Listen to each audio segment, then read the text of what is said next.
The pasuk that says "Vayimaru es chayehem ba'avoda kasha," parsha of 2 weeks ago, that the Mitzrayim embittered the lives of the Yidden ba'avoda kasha with difficult work. And the Rebbe asks a question: how do you embitter the life of a Yid? The life of a Yid is kedusha, is holiness. How do you embitter the holiness of a Yid? And the Rebbe explains. We know that it says the Mitzrayim made the Yidden do avodas perach. What is avodas perach? So it's translated commonly as hard, rigorous, back-breaking labor. The word perach actually means to break. So how do you define avodas perach? So most of us say, so the Yidden, they were schlepping stones and they were building pyramids, whatever they were doing. That's manual, difficult labor, the schlepping, and that they probably work for many, many hours. But interestingly, according to halacha, that's not the definition of beferach.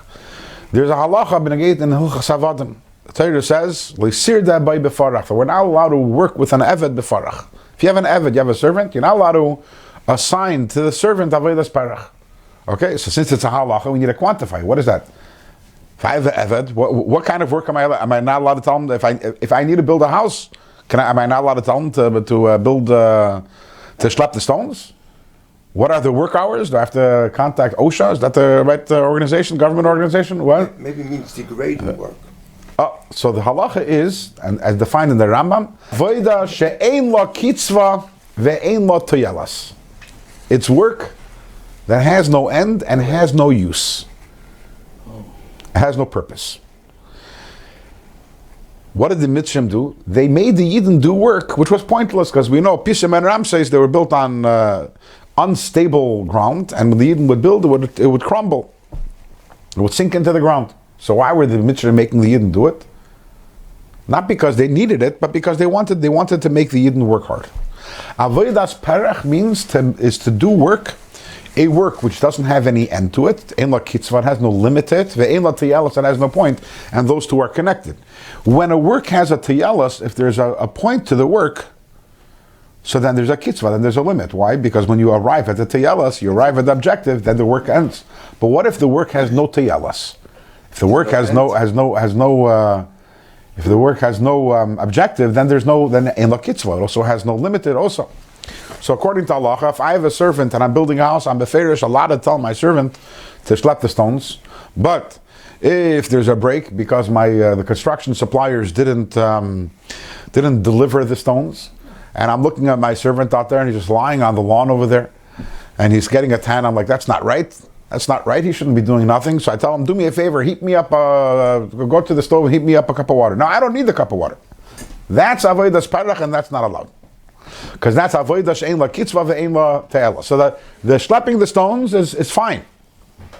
But the heating up the water, which requires almost zero effort, that's avodas perach. That's a avodah that breaks a person.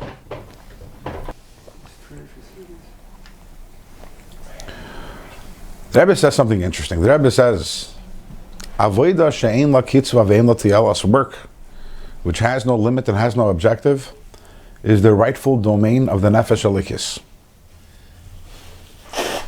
When I serve Hashem, there is no limit to the work, and there is no objective to the work. Why do I serve Hashem?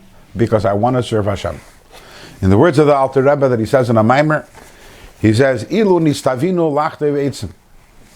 If instead of giving us 613 beautiful mitzvahs, the Eibishter told us we had one mitzvah, which is every day you have to take our axes and go out to the forest before Seif Zman chopping wood, and chop wood all day until Tzeisek Kachavim, and then leave the wood there and go back home, and then tomorrow go and tackle a different area of the forest, and there was no purpose whatsoever.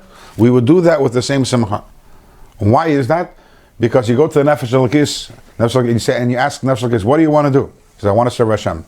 And you say, okay, that's great, Nefesh Elokis, but what are you trying to accomplish? Nothing. I'm not trying to accomplish anything.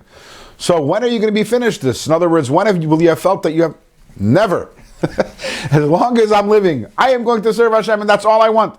And then you tell Nefesh Elokis, let me explain to you the objective of what you're doing. And Nefesh Elokis says, no, I'm not interested in hearing. Don't hack me a chaynik. Why am I serving Hashem? Because I love Hashem and I want to serve Hashem. So avodas perach, avodah she'ein la kitzva ve'ein la tiyalas is the rightful domain of the nefesh halikis. And what did the Mitzrim do? They took this property of the nefesh halikis, avodah she'ein la kitzva ve'ein la tiyalas, and they directed it towards worldly matters instead of Torah and mitzvahs where it belongs. And that's why Yemaru was chayim. That's how they embittered the life. They diverted this very special energy, this Pnimius Alev energy, which is supposed to be for Hashem only and not for this world.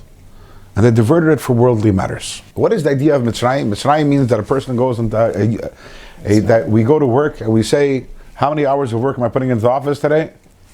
I don't know. As many as I need. There's no kitzvah. I need to make more money. Now, truth is, this is ein la tiyalas. There's no tiyalas. There's no point in this. Why?